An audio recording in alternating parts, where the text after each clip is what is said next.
Good morning, everyone, and welcome to the Rangers Review Morning Briefing. It is Wednesday, the 7th of August. I'm Derek Clark, and I'm joined by a full squad. First of all, Joshua Barry, live from Poland. How's it going, Joshua? Yeah, good. Not had much sleep, but it was a better watching Rangers last night compared to Saturday, wasn't it? So plenty to talk about with you both. Absolutely. And Stevie Clifford also joins us for the first time this week. How goes it, Stevie? Yeah, live from Barhead. And it's absolutely teaming it down. So, good morning, everyone. It's amazing how much a wee goal can lift the spirits of everyone. So, delighted to be here. Looking forward to discussing last night. Yeah, magic. Excellent. And before I forget, big shout out to Grado, who's looking for a shout out. Nice wee message from last night. He certainly would like to have been where he was, that's for sure. But I know he tunes in religiously every morning. So, big shout out to Big Grado. So, fantastic stuff. Right, let's talk all things Rangers, shall we? Last night, Joshua, you were in the Lublin Arena.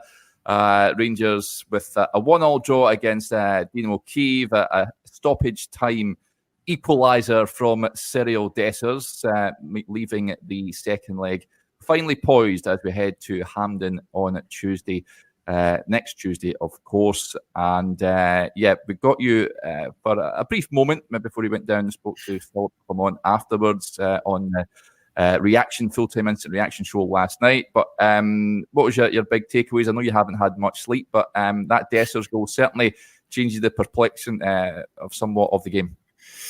Yeah, well, my family love Two Doors Down, so they'll be delighted to know that Grado's watching the morning briefing. But I think that two things stood out to me, Derek, from last night. Number one was overall, Clement needed a bit of a performance and a result on the back of Saturday. It's going to take Rangers time. A rebuild doesn't happen in a month, but equally you can't afford to have an August where this whole line about will be better come September, come October. That obviously doesn't really work if you don't do stuff in the intervening period. And I thought last night he got the performance for quite a lot of the game. Listen, it wasn't a incredible European away performance, but when you consider the context and you consider the fact that Dynamo Kyiv had put 9 past Partizan Belgrade, I think Clement would have taken a 1-1 draw before the game, and obviously late on he gets the result as well. But the two things that stood out for me, Derek, was number one, the importance of wide players in Clement's team. We'll come on to speak about the changes made at half-time. But I thought you saw that last goal in particular shows the difference when you have individual quality out wide. I thought Ross McCausland actually had a good first half, but in general, if you looked at the game at Tynecastle in particular, I thought Rangers really struggled in wide areas.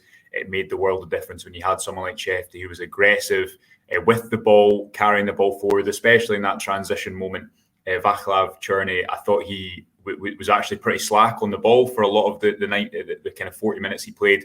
Clearly still getting up to speed, but he delivers that moment of quality, doesn't he? And secondly, again, as we'll come on to discuss, I thought off the ball Rangers looked a lot better. There were still a few occasions in the first half, and I know Clement spoke about this on Rangers TV, still a few occasions in the first half where it felt like Kyiv were getting into the Rangers box too easily and they were breaking through the press in moments.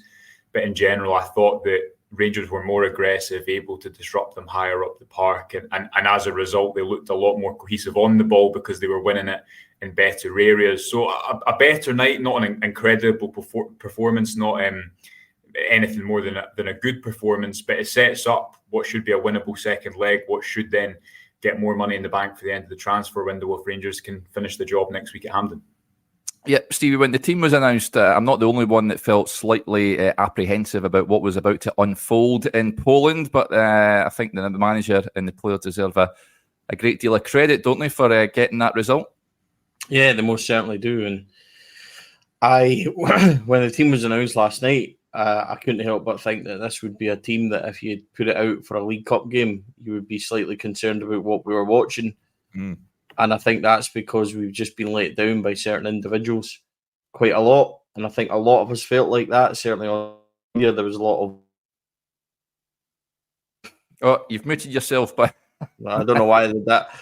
There was a lot of over-top reaction, but certainly, when it was announced, there was, it's interesting because it's easy to say now, isn't it, that Clement got his changes right and that, and we'll come to that. But maybe we should be giving him a wee bit of credit for foresight of how he thought the game would go. So maybe he's starting it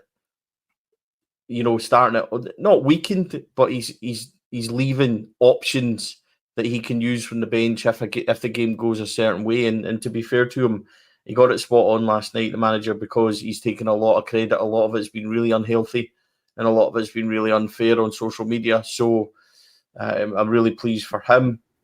And, the bottom line was that the team got a magnificent result, Derek. Did I fancy the 11 that he put out? Absolutely did not. There would be I'd be lying if I said otherwise. But, changes the way he did it really affected the team. And I must admit, he got it spot on. So there's a lot of work to be done there, Derek, isn't there, Joshua? We know that. There's a lot of signings needed. There's a lot of players needed to come into that. But I thought he used what we had from the bench very effectively. Yeah, absolutely. Joshua, you watched it live. Home on with the point. I was surprised at how average Kyiv were, how average they were to what I expected. You mentioned, they absolutely destroyed Partizan Belgrade in the previous round, 9-2 on aggregate. I was expecting more from them as well, I've got to admit. Watching the game, sort of felt relaxed and comfortable, even when they went a goal down, Rangers. I didn't think it was going to turn into, as I said to Chris last night, an Eindhoven Mark II. So you've got to believe that, this Rangers team can go and finish the job next week. But were you expecting more from the opposition last night? Yeah, I think I was. But what I think Rangers did to influence that was they didn't really let them play. They didn't let them. Often, you go away in a European tie and you maybe sit off for the first 20 minutes and try not to concede a goal. But Rangers felt like the home. Now, I know that Kyiv weren't technically the home team either, but you take my point. Yeah. It felt as if Rangers were the team that they were hosting the game, so to speak, with the way that they kept the ball and their aggression of it. I just feel like, obviously, style of play, the topic of Clement's shape on and off the ball has been a big talking point last night. Again, a big talking point in general. I don't think last night answers it. I don't think it's a definitive, that's what it is, no questions asked. But I thought last night was a step in the right direction. At points on the ball, I thought the link-up play in the middle was better. The wide players, as mentioned in that second half in particular, you see that when you do have 1v1 threats out wide who can carry the ball forward, that's something that, especially in the last couple of months of last season, Clement just didn't have when you're playing Fabio Silva out there and Dujon Sterling, who came into the game and immediately reminds everyone what a good player he is. But I don't think his best position is on the right wing.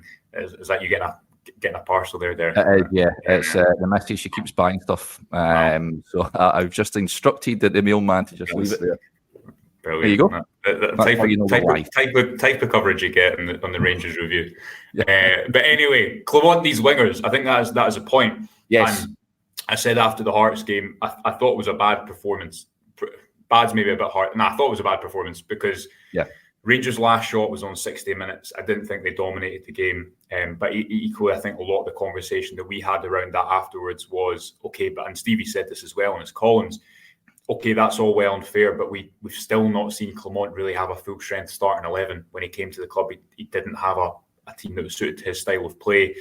Those wingers, that's been such a big topic for me, but also when his team are aggressive. If you remember what was the game? Was it Sparta Prague? Rangers won at home early in Clement's tenure. Danilo scored, and off the ball then that night they looked really good. And we maybe haven't seen it look like that in large parts towards the end of last season, when that intensity that you mentioned was lacking in the first half against Hearts, for example, when Rangers weren't winning their duels, can leave them very open. And by the way, you saw that for the goal because of the way they defend, because it's very man-orientated. When Ridvan makes a mistake, the Rangers aren't crowding around the ball, they're going man for man, which means that you can leave yourself open, pardon me, to those mistakes. But yeah, to answer your question, can Rangers beat Kyiv based on last night? Absolutely. And you'd be saying that if they don't, on the basis of last night, when they are taking the game back to, again, it's not home, but it's a more familiar game for them at Hampden, and then that would be a missed opportunity again because of the financial implications that are attached again into the playoff round. Yeah, we're going to discuss Cyriel Dessers shortly, Stevie, but you wrote in your column at the tail end of last week about the additions of Proper and Czerny. Czerny in particular came on and he assisted with a wonderful cross into the penalty area. It's that sort of increase in standard of footballer that Rangers have brought in. Now, I don't think he's anywhere near the levels that he would want to be fitness-wise, but that's the reason these guys have been brought in, just to produce moments like that. It was a wonderful cross, wasn't it? It was funny because a good old Scottish term coming up for you, Derek. I thought he was honking.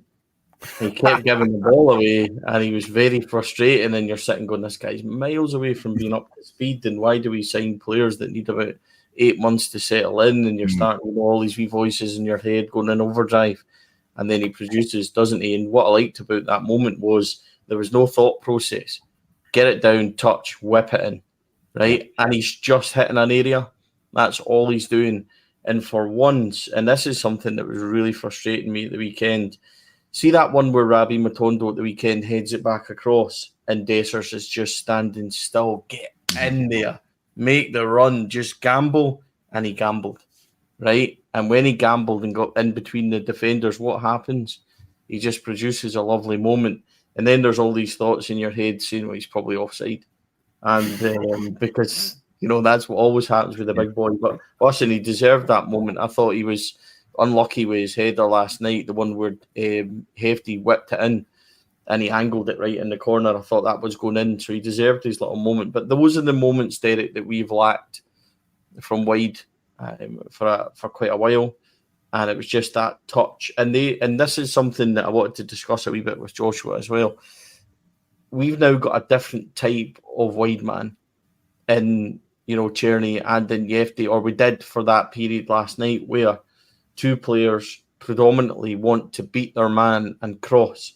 Mm-hmm. And we've not had that in a very long time. And Joshua mentioned Sima. He mentioned Silva as being different type of players, and they are, because they're, forward thinking. They want to get in boxes. They want to score goals. But, last night it was a different kind of moment. And weirdly, I can't remember a left winger too many times wanting to do that at Rangers since the likes of Neil McCann, just standing up your defender, beating him, whipping it in.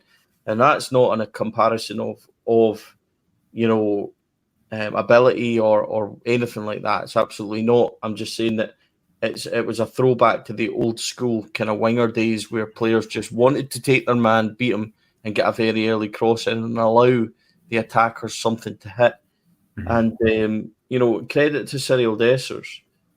He's not had that in his year-long time that he's been at Rangers. He's not had those type of players. He's not had a backup player. He's not had players around him to suit his style. And he still managed to get, a fair amount of goals last season, 22-23. And then he's popped up with a vital moment, which he deserved. He could have had 3 on Saturday, which was frustrating, as Cyriel can be. I thought his link-up play last night at times was better. And then I thought at times it was predictably as you would expect. That one where Diamandi wins it, plays it, and he ends up just passing it. When we had, I think, a 4-on break in the first half. And he ends up just passing it to no one. And you're just sitting going, why do you do this to me? It's so frustrating. But he deserved his big moment. But getting back to Tierney, it was a wonderful moment, Derek. Just touch, cross, make that inch of space, whip it straight in. And that's what you pay for. But I do think, in general, I think he's a wee bit off. I think he's still got a wee bit of fitness to go and get used to it. And he was extremely loose on the ball, extremely loose. In fact, I think he gave it away quite a bit. Mm-hmm. And you were very frustrated with that. But you pay for quality, don't you? Pay for those moments. And if we can get a few more of those moments, then it'll look a lot better for us. Yeah, the goal itself was fantastic. As Damo says, Dessers started that move in the halfway line last night. Brilliant breakaway from Rangers. The sort of European goal that we witnessed quite a lot down the year. So it was good to see that again last night. On the other side, of course, you mentioned it, Joshua, on Jefty. CGM55 says it may have stumbled on a good combo in Ridvan and Jefty. They seem to work well together. King Charles Spaniel says Jefty's crosses were excellent, miles better than Wright. I've got to say I was surprised that Scott Wright started the game on the left. If he'd started on the right and McCausland on the left, then I would sort of understand it. I had Jefty in my predicted team, and it was good to see the manager make that change at half-time. And like Tierney with the balls into the box, Joshua, I think there were They were really good. Whipped in, not much thinking about them. He likes to take a man on, does Jefty. Think defensively, we've seen in pre-season there are question marks over him, but playing at left wing in place of Cortez, I think that is the route for the manager to go down? On the basis of last night, yeah. I mean, we spoke about it in the lead up to the game, didn't we? And I think Stevie's right on the stylistic point again, that Rangers just Clermont has not had ball carriers in those positions. And I actually think tellingly last night, I know Matondo came on at the weekend, but I thought it was pretty telling that Clermont, instead of picking his out-and-out left winger, he played, as you say, Scott right there and Chefty, which probably tells you what he thinks of the options he had last season. We know what Matondo can do in moments, but we also know that he's not been reliable. But I think we spoke about this with Chefty. If you look back at the scout report we did, the fact that he does carry the ball, I think one of the phrases we use, he carries the ball like a winger. Defensively, I think we saw in pre-season that he's maybe not, always going to protect the back post brilliantly yet. He's only 20 years old. But on the basis of last night, I think he does start because he's confident he can carry the ball over space, and he looks like a natural fit in that position. That's what I'd kind of summarise. How I'd summarise Clermont's time so far. How often has he had a starting 11 where you think, yeah, you've got 11 players there that are in their natural positions. They're not covering, they're not playing out of position, they're not doing a role that they're learning for the first time. You've not got, Dowell and Lawrence in central midfield, Sterling on the right wing, Fabio Silva on the left wing.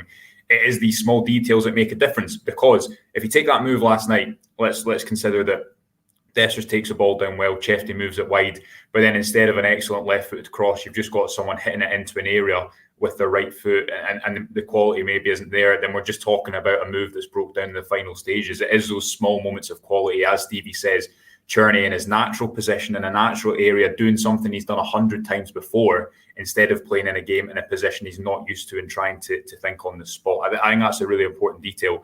Another important detail, it came from a throw-in. You've both sat next to me at games. You know that the thing that winds me up, Stevie will testify to this, more than anything, most things in life, is when the ball goes up the line, you play for territory, instead of trying to keep the ball, instead of trying to create something. And Rangers create that goal, as they did away in Real Betis. I think it was the Dessers goal on that night as well, wasn't it? That Jose Cifuentes was a part of, if memory serves me correctly. It came from a throw-in. It was a quick transition forward, and it was made, I think, by players being in their natural positions, a la Cherney on the right wing, as opposed to the square pegs and round holes that we've seen for a lot of Clermont's time at the club so far. Yep. Dessers the man of the moment. This is what the manager had to say about him in his press conference last night. 7 months developed a lot in many assets because he wants to learn. Although he's not 20 years anymore, he's 29 now, I think, but he takes on every information. And I only see him grow the last couple of months in several things that we discussed, that we trained, that we worked on. So I think we will get a lot out of him this season, and he's going to be very important for the squad in the team. Now the manager's saying he thinks he'll get a lot out of him this season, Stevie. Do you think he's going to stick around, do you reckon? Would you like to see him stick around? I think that if you got a big offer from him, I think that the club wouldn't be too difficult if the club got their money back, perhaps. I do expect there to be interest in him in the coming weeks, but you know what? We give the big man pelters, don't we? But he's always there. Like, he's durable, he's resilient. He just picks himself up and he gets on with it, and he takes some amount of criticism. I thought that lesser players could be affected by what goes on around Cyriel Dessers in press conferences and things, where you've got questions coming to your teammates, to the manager, that are pretty unfair on him. And he could be affected by all that. But you know what? The guy just laughs his way through it. He just smiles and he gets on with it because he knows that he's there. And, I know that he's got a very good big supporter on our platform in Shona. And she was delighted for him last night, for his moment. And so was I, because, we need him. We need him to do that. Whoever our 9 is has to take the opportunities. And do you know what? As frustrating as we were on Saturday, and I've not been on since, he still had 3 opportunities, right? Barron had a shot, Lawrence had a shot, Matondo was in, Diamandi's header. As bad as we were on Saturday, Joshua, there were still 6 or 7 opportunities where we could have scored a goal. Now, last night, we were knocking on the door without maybe ever looking likely. I think maybe not like Joshua says, that there wasn't too much being created in the final kind of half hour where you wanted that onslaught. There wasn't too much, but there were still signs that Rangers were having the better of it. And what I thought we did last night actually was patiently move it much better side to side. It was a bit more pacey. They were getting spaces either side. They were freeing up Tavernier on the right, and they were freeing up FD on the left to get those moments.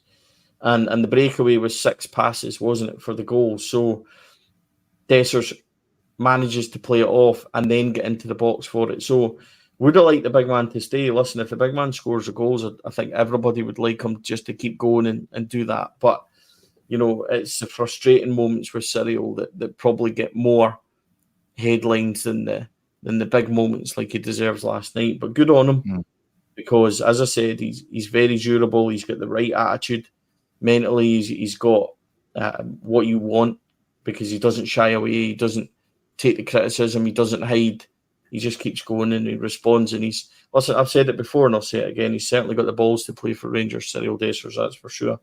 So good on him. And that was a lovely moment for him last night when we really needed something, because it changes the complex. Because all of a sudden we went from, well, it was an okay performance and we're still in the tie, to a pretty good performance. We're right in the tie. So, you know, it's a huge moment in terms of that, and it changes the complex completely. Yeah, but Shona gets in touch, Stevie. She says, Stevie, be careful what you say about Dessers or I'll be having words. So nice words there on Big Cyriel. So I'm sure you'll escape her wrath. But good to have you tuning in, Shona. Just on Dessers, Steve says, desperate for our support to get behind Dessers and shift the narrative. Hopefully this season he gives us a season to remember. Kev not having them though. It says Dessers still not the answer. Needs 6 tries to score. If we don't upgrade that position, we win nothing. Where do you stand on Dessers, Joshua? I am of the opinion, pretty much where I was with Antonio Cholak a couple of seasons ago. If he's happy sticking around, I think he can contribute, and I have no qualms of him being a contributor to the squad. Whether he is first choice, I would still like Rangers to strengthen in that area. But given the choice, I mean, Danilo's nowhere near fit enough, of course, just coming back from that knee injury. Rangers would have to have had a replacement or replacements lined up if they're looking to sell him. Yeah, I mean, the whole thing about Dessers taking 6 chances to score, the issue I kind of have with some of the narrative about Dessers sometimes is that no striker scores every opportunity, and that is a bit of a cliche argument to come back with.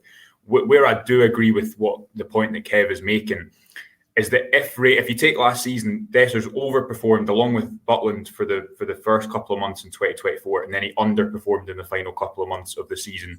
And this Rangers team were too reliant at both ends, and they were very understaffed up top, weren't they?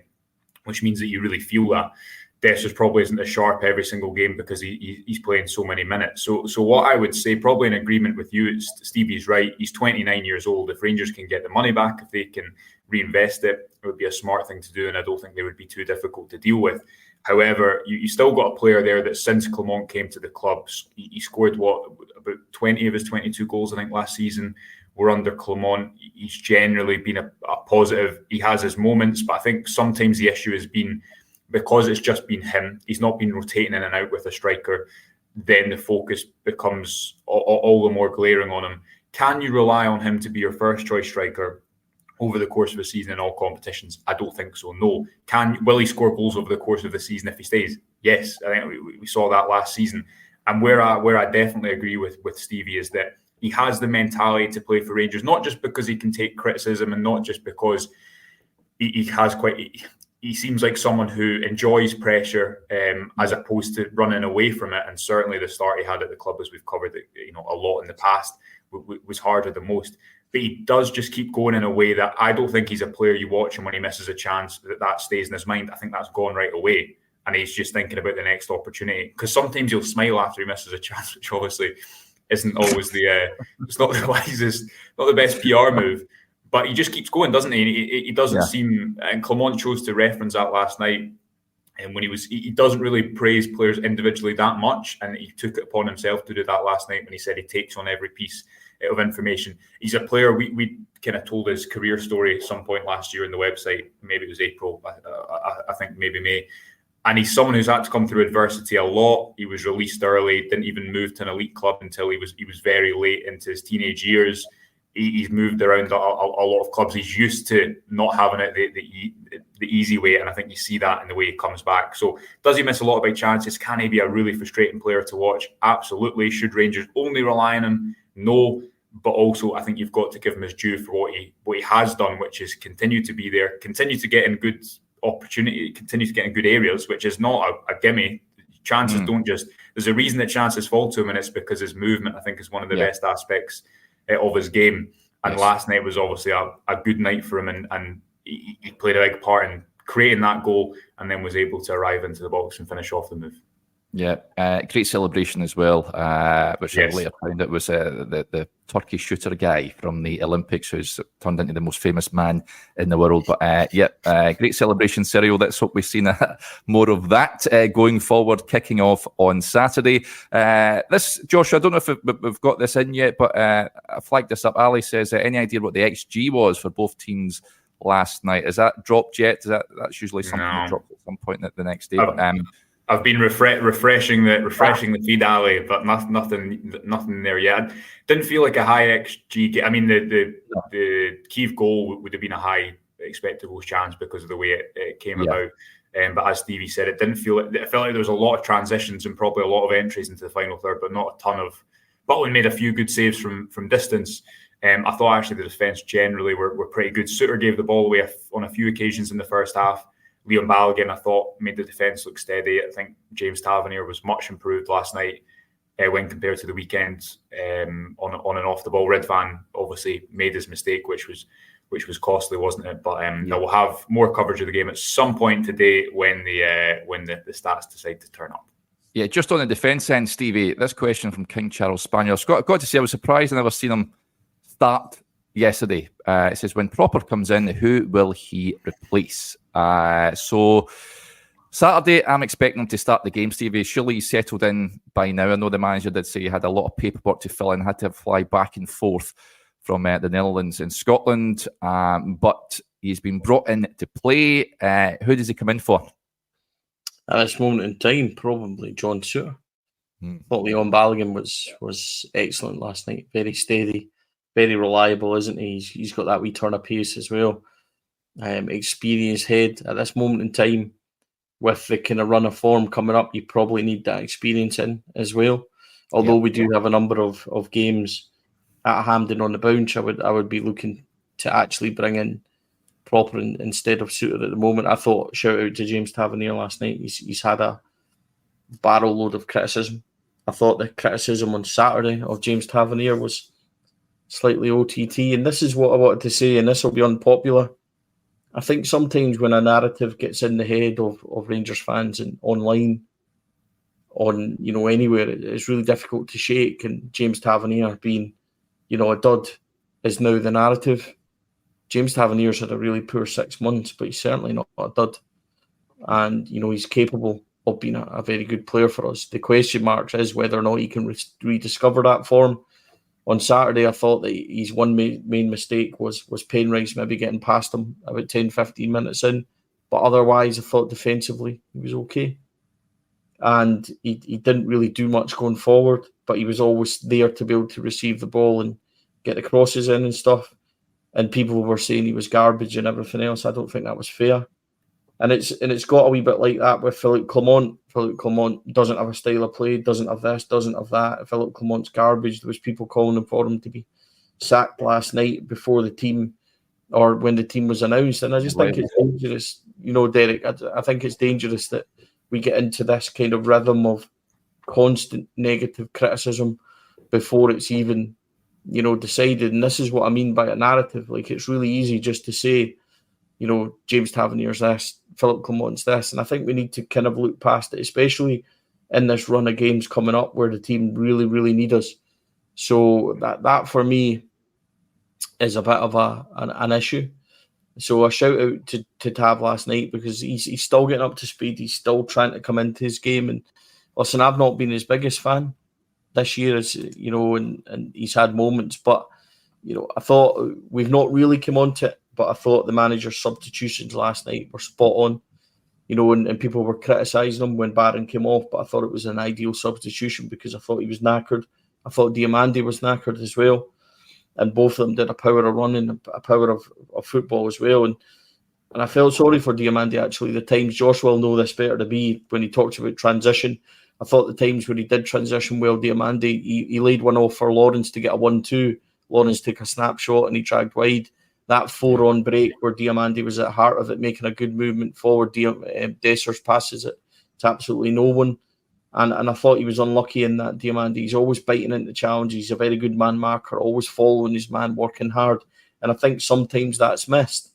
And people are really easy to get on his back and say suddenly Diamande's not a good footballer. Diamande's an excellent football player. Yeah. If you get Sterling and Barron in next to Diomande and possibly free him up a wee bit, to be able to, have more influence in the final third, I think you'll see what an absolute gem we have. But at the moment, he's having to do a power of running in midfield next to Barron, and particularly because the front three aren't maybe sticking the way they should be and retaining the ball. So I just think, Derek, there's a lot of things kind of flying about at the moment, which is ultra negative. And I think we have to try and be realistic about where we are. This first team needs a hell of a lot of work. I don't think anyone's kidding on, but I think it's also dangerous just to follow the narrative and rubbish absolutely everything, rubbish the manager, rubbish the captain, rubbish this, rubbish that. I think we need to be a wee bit more braver in what we are saying about our players and about our team, because things do need to improve.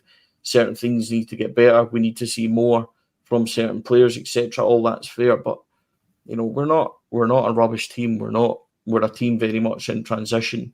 And we're a team in the middle of a rebuild, which is going to get some additions in the coming weeks. And you just need to hope it all kind of pieces together. And I know that's, it might sound whatever, but sometimes it's difficult dealing with, the narrative that everything's absolutely terrible when I don't really believe it is. Yeah, well said with regards to that. Lots of comments agreeing with you as well, Stevie. But Rangers earning a 1-1 draw last night in Poland. How's your day look, Joshua, now? Because Lublin is quite far, isn't it? I know that it's not exactly easy to get to, shall we say? Yes, train back up to Warsaw and flying out of there tonight. So a bit of work and maybe see a bit of Warsaw because I've not been there before, and then get back home. But I think, as you say, Rangers they flew back last night, but I'm sure it will have been if they could have taken a 1-1 draw coming over. Oh yeah, they'd have taken it. There could be, I think I'm right in saying, 5 games over the course of just over 2 weeks at Hampden. They're not home game if Rangers get through the next the League Cup as well. And although it's not Hampden, it is still a home game. I think what Stevie's saying there is that Rangers they still need. Last night doesn't change the fact they still need quite a few starters, in my opinion, in that squad. You forget that Barron and Diomande is a 21-year-old and a 22-year-old playing in midfield. I know Diomande's quite an experienced player. There's a lot riding on their shoulders. You still need quality in a lot of positions, I think, and a lot of work done to that squad. If Rangers squad is in a stronger position come the end of the month, they need to get through August in as good a shape as they can. And I think last night was a step in the right direction after what was an underwhelming start to the season away at Hearts on Saturday. Yeah, all roads now lead to Hampden on Saturday. Let's hope Rangers can get a victory against Motherwell. Right, that'll do us there. Big thanks to Stevie and to Joshua and to you all for tuning in as ever. You can read everything the manager had to say over on the website, folks, or watch his press conference in full over on the YouTube channel. Chris has also got an opinion piece there on Cyriel Dessers on the website you can check out as well. Right, we'll speak to you later on. Until then, enjoy your Wednesday. Bye for now.